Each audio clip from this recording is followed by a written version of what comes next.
ẹ káàsán, ẹ kú iṣẹ́, ẹ kú ìrìnkèrindò láti dára. Gbogbo àdúrà fún gbogbo ọmọ Yorùbá pátápátá ẹ ní ṣàṣedànù. For those people believing in Yoruba freedom, and for those people who did not believe, that we have hope in God, that very soon they will believe. Nígbà tí Nàìjíríà bá túbọ̀ ń yẹn pa. Mo kí yín ẹ kú iṣẹ́ gbogbo ọmọ Yorùbá. Lánàá mo sọ mo ní mo lè má lórí ọ̀fẹ́. Àwa ò lóko, a ò lódò. Ìrìn àjò mi nira níṣẹ́ wa. Mo tútù rìn dé bíbá mo wá ní kí n gbatẹ́gùn lábẹ́ igi tí mo wà.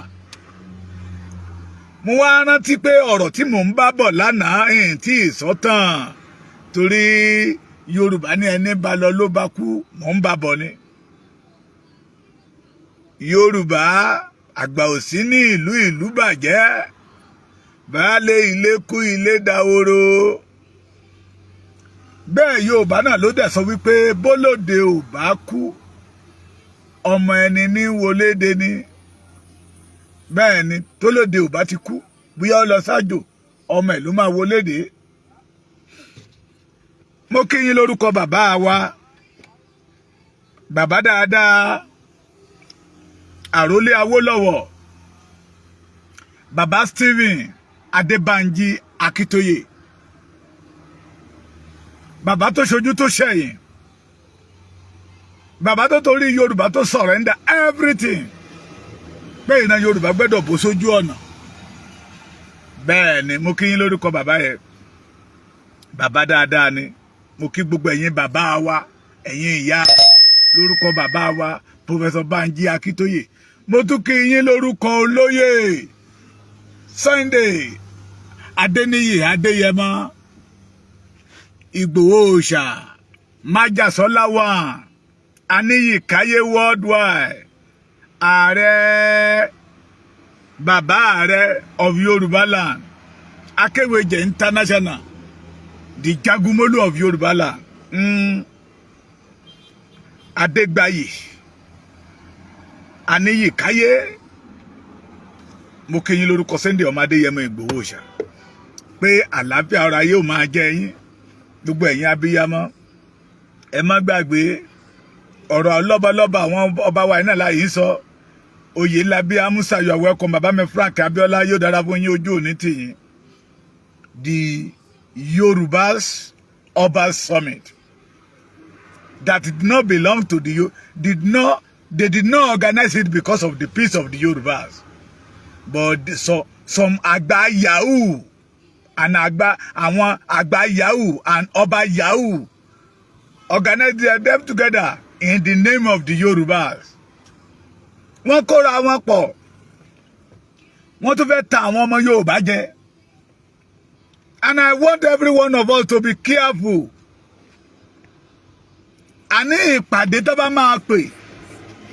ìpàdé tó máa pè, tó bá jẹ́ ti àlàáfíà ilẹ̀ Yorùbá, tó bá jẹ́ pé ti ìgbédìde Yorùbá, tó bá jẹ́ pé ohun tí ó gbọ̀n yànù, tí ó gbọ̀n ṣẹ́nù, ìpàdé tí ó gbọ̀n yànù, tí ó gbọ̀n ṣẹ́nù lára Yorùbá ni. Kò tọ́ sí Saidi, kò tọ́ sí Akiolu, and kò tọ́ sí Ààrẹ Lásùn. I don't know Ààrẹ Lásùn, but they mention their name. Kátìbí ìṣáná kíyèsí oògùn Yorùbá nígbà tó bá ti fẹ́ gbá Yorùbá, tó bá ti fẹ́ la Yorùbá mọ́lẹ̀, la máa bẹ̀rẹ̀ sí gbóríṣiríṣi orúkọ ìgbìmọ̀ Yorùbá lágbàáyé, ìgbìmọ̀ àpapọ̀ Yorùbá lágbàáyé, tá a gbọ́ lánàá, tá a gbọ́ níjẹta. It is because they want to use Yoruba to collect a Eguje for Bola Ahmed Tinubu, and they want to use Yoruba to do bribri. And we the Yoruba'S, we must say no to that. Torí èyí tó ń bá wa sùn ó kọjá wọ́nranwọ̀nran tá ń bá kiri. Ibi táṣọ wa ti ya ó kọjá wérewère tá ń bá kiri. Ẹ má gbàgbé bàbá mi Shakiru Azeez, yóò dára fún yín, ojú òní tì yín. Ohun tí èmi gbàgbọ́, that I know that tó bá ṣẹlẹ̀ tẹ́ yóò kàn mí, I must come out and defend it. ohun tí ènìyàn bá gbàgbọ́ tó mọ̀ pé kíní ẹni tó mọ̀ pé tó bá délẹ̀ tán ìwọ náà ní pé nínú ẹ̀ either good or bad you must come out and defend it. Ṣé ó possible sir? Ṣé ó possible ẹ̀yin bàbá mi àtẹ̀yin ìyá mi ohun tẹ́nìyàn ò gbàgbọ́ nínú ẹ̀ kó jáde síta kó ló fẹ́ defend ẹ̀ tàbí this thing that you know that it did not belong to you kó jáde síta kó wá ló fẹ́ máa defend ẹ̀ bí ayé àwọn bàbá wa ń gbà kan náà let me call it àwọn brothers wa tẹ́bá ní mọ́tò kan lásìdẹ́ǹtì nísàlẹ̀ ń bẹ́ yẹ ọlọ́run ṣeun àwọn ènìyàn òkú àfimọ́là méjì ẹgbẹ́ sáwọn mọ́là yẹ are they not a human being? It is because wọ́n mọ̀ pé they are not a mọ́là they are not a aboki ní wọ́n fi kà wọ́n kú èèyàn they did not believe in aboki. Olúwa o mọ́tò kan lásìdẹ́ǹtì mẹ́ èèyàn kan kú bẹ́ẹ̀ pẹ̀lú mọ́là mẹ́fà.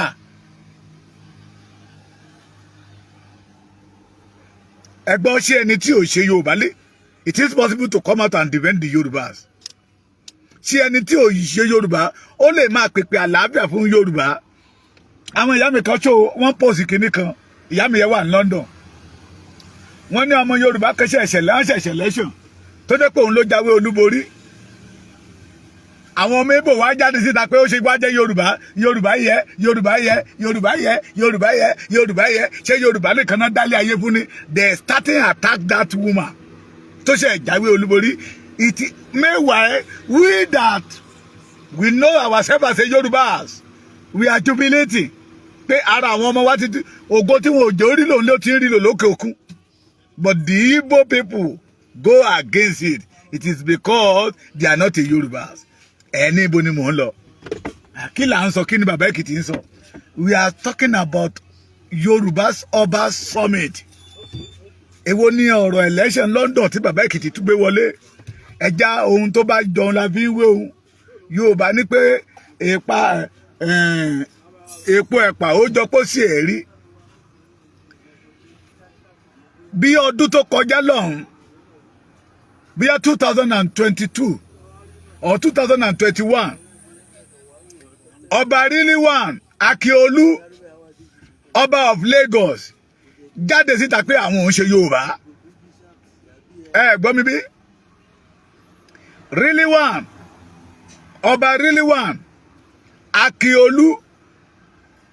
Ọba of Lagos olówó Èkó jáde síta pé Lagos State did not belong to the Yoruba land. But today, Oba Rilwan Akiolu was one of the royal fathers on Yoruba'S Oba'S summit. Ẹni tó sọ pé òun ò ṣe Yorùbá tó tún sọ ìtàn kì í ṣe pé ó sọ lẹ́nu nìkan ó tún sọ ìtàn bí àwọn ò ṣe Yorùbá. Náà ó wá jáde síta ó wá lára àwọn tó fẹ́ ṣe ìpàdé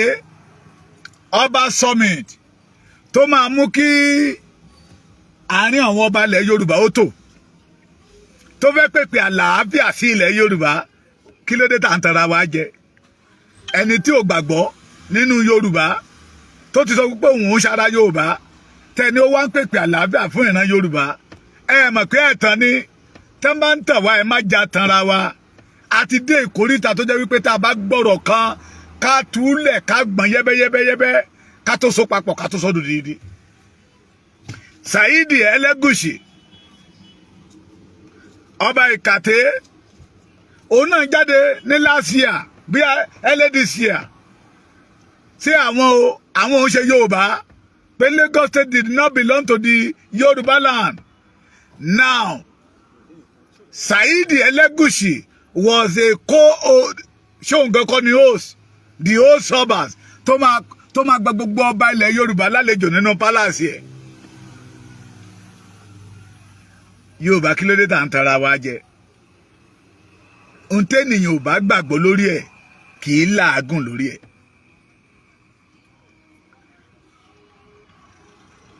bí Ìgbò bá ń jà bí Fúlàní bá ń bára wọn jà tí Ìgbò ń bára wọn jà kò kàn mí kí n máa lọ ńlọ ti tèmi ni but Yorùbá tó bí Yorùbá bá ń bára wọn jà lálẹ́ tó pọ̀ ọmọ ìyá kan nìyí kí ló ṣẹlẹ̀ lọ́rọ̀ ilé ló lè ká wa lára ló lè mọ́mú láyà wa. Somebody that say it public pé òun ò ń ṣe Yorùbá Èkó ò ń ṣe Yorùbá Saheed Elegusi náà sọ bẹ́ẹ̀ pé Èkó ò ń ṣe Yorùbá àwọn ló wá jẹ́ agbátẹrù Yoruba'S Oba'S Summit làwọn fi ń pariwo pé aṣọ ẹ̀tẹ́ náà fẹ́ wọ̀ fún Ọọ̀ni of Ifẹ̀. We must not allow it to happen. Lèmi fi pèpè lánàá pé ẹ̀yin àgbààgbà tẹ́ bá wa yí bàbá wa Ọọ̀ni of Ifẹ̀ ká ẹ bá wa sí wọn lẹ́gbẹ̀rẹ̀ ìpàkọ́ kán má jẹ́ kán tọwọ́ wọn bọ́ṣọ lọ kán má jẹ́ kán sọ wọ́n di ọ̀tá Yorùbá torí pé àwọn tó wà ní ìdí prógrámù yẹn ìdí mítì yẹn wọ́n ní hidden agenda that Ọọ̀ni of Ifẹ̀ himself did not know. Mo tún tẹ̀síwájú Wálé Ọlágójú bíyálà sí àná ni fídíò yẹn jáde náírà tó sọ wípé àwọn máa organize meeting kan gbogbo ọba ilẹ̀ Yorùbá náà máa pè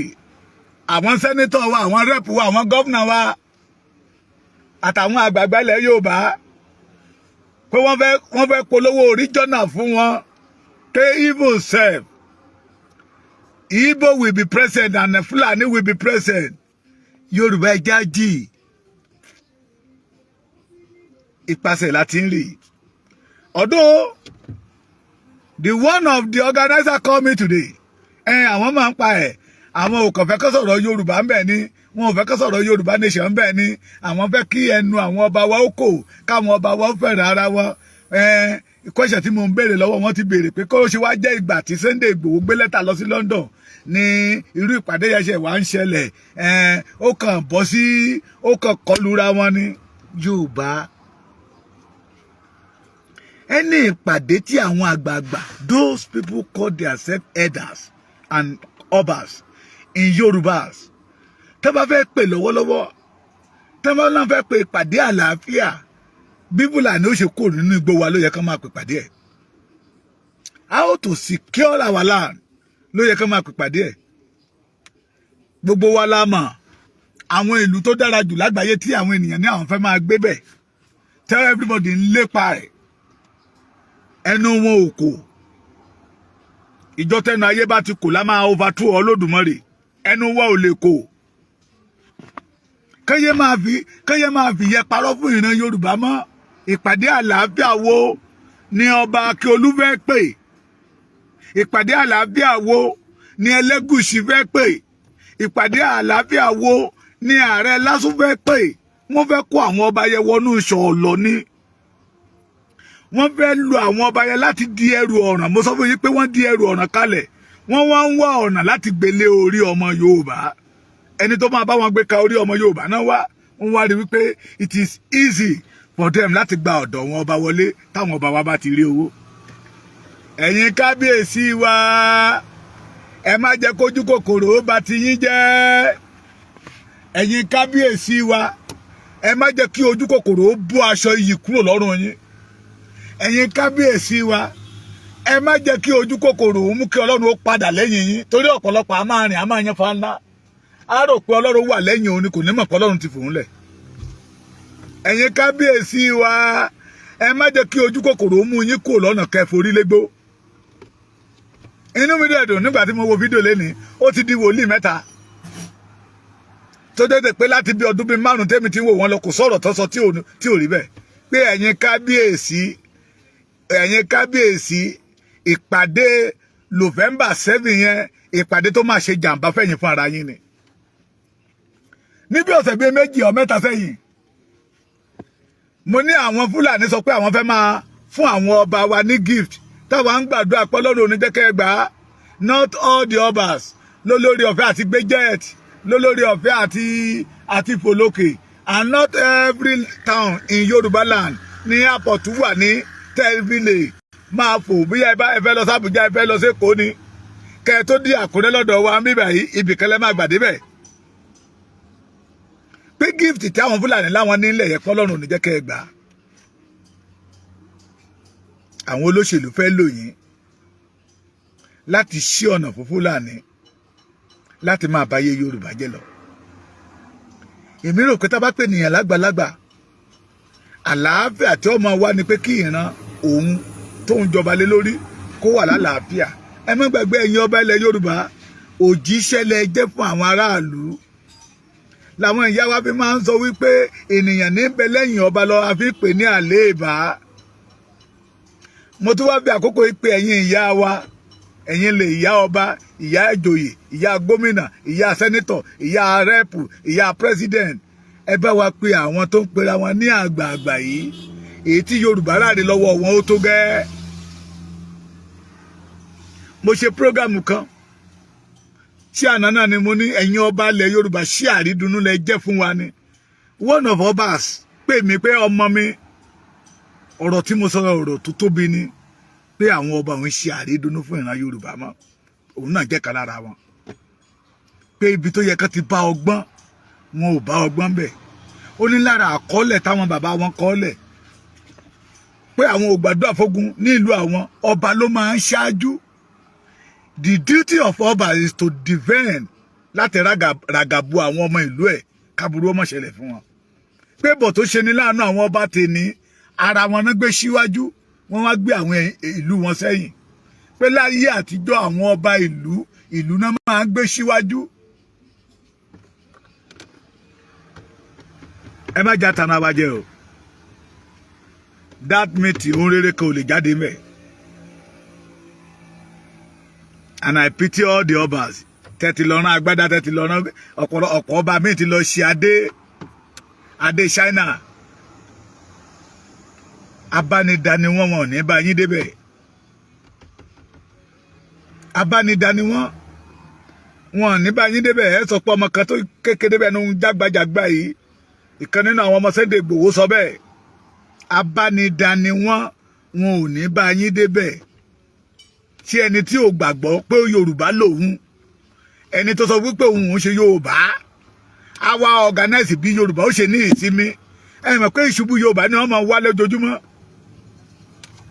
ará ilé ẹni ò fẹ́ ká là bẹ́ẹ̀ ni wọn ò fẹ́ ká kù somebody ìlú gbangba ló ti sọ kò sọ ní kọ̀rọ̀ kò sọ̀rọ̀ níbi òkùnkùn ayé pé òun o Akiolu o Rílíwánu Akiolu o ọba Èkó àwọn òun ṣe Yorùbá Saheed Elegusi náà dẹ́ báàkì lẹ́yìn pé ohun tí bàbá òun Akiolu sọ yẹ lòun náà báàkì lẹ́yìn àwọn òun ṣe Yorùbá àwọn ló wá Organise Yorùbá náà Yoruba'S Oba'S Summit àwọn àgbà yahoo pẹ̀lú àwọn ọmọ arúgún ọmọ àwọn tí wọn ò tẹ́ kankan nínú ayé tó jẹ́ pé ìlú bámúbámú làwọn yóò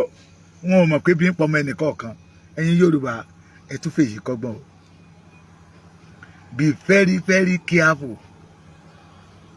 àwọn àgbà yahoo ti pọ̀ ní ìgboro àgbà yahoo bẹ nínú olóṣèlú wa àwọn àgbà yahoo bẹ nínú àwọn ìjòyè wa àwọn àgbà yahoo bẹ nínú sẹ́nẹ́tọ̀ ó ń bẹ nínú rẹ́ẹ̀pù ìparíparí ẹ̀ ibi tó ti wá burú jù ni àwọn àgbà yahoo bẹ nínú àwọn ọba tó jẹ́ pé tó bá ti rí owó kò sí ní tó kàn wá pẹ̀lú àlàáfíà aráàlú tó jẹ́ pé tó bá ti rí owó kò sí ní tó kàn wá pẹ̀lú ààbò aráàlú Yorùbá ẹni tí òun ṣe ẹntẹni kò lè fẹ́re fún èèyàn ọba Rílíwánu Akiolu Saheed Elegusi kò lè fẹ́re fún ìran Yorùbá public náà ti sọ pé àwọn òun ṣe Yorùbá ìbéèrè tó yẹ ká béèrè ni pé what happened that make Akiolu and Saheed Elegusi deny Yorùbá in public pé àwọn òun ṣe Yorùbá ẹ jájọ máa wádìí ọ̀rọ̀ wọ́n wá fi ọ̀rọ̀ tó dáa wọ́n wá fi pe mítì pé Yoruba'S Oba'S Summit ó wà fún ààbò ó wà fún ìfẹ́ láàrin àwọn ọba wa ó wà fún kí ìmọ̀ wa ó ṣọ̀kan kán yé máa tàn wá ètò ìdí tí wọ́n fi gbé ìpàdé yẹn kalẹ̀ ìpàdé tó gbé kalẹ̀ tán ni wọn ò fẹ́ kó sọ̀rọ̀ nípa ààbò Yorùbá, wọn ò fẹ́ kó sọ̀rọ̀ nípa what we call independent for the Yorùbá race, wọ́n ní wọn ò fẹ́ kó sọ̀rọ̀ nípa ẹ̀. Àwọn bàbá wa fárígá mọ́ wọn lọ́wọ́ pé láyé wọ́n wá fẹ́ ṣorú ìpàdé yẹn, wọ́n wá pé olóyè Sunday Igboho Òòṣà, ẹ̀yin náà ti bí ìṣáná kíyèsí oògùn, àṣírí yín ti tú. Ẹ̀yin tẹ́ ń pè, mo ti sọ fún yín kò sí amount of threat tẹ́lẹ̀ threatening. Assuming tí mo jẹ́ ọmọ Yorùbá, anything about Yorùbá concerned me, àwa dẹ̀ máa ṣèwádìí. À ń sọ fún yín pé lára àwọn tẹ́jọ́ ń pa tẹ́jọ́ ń kú náà ló wá padà wá wò pé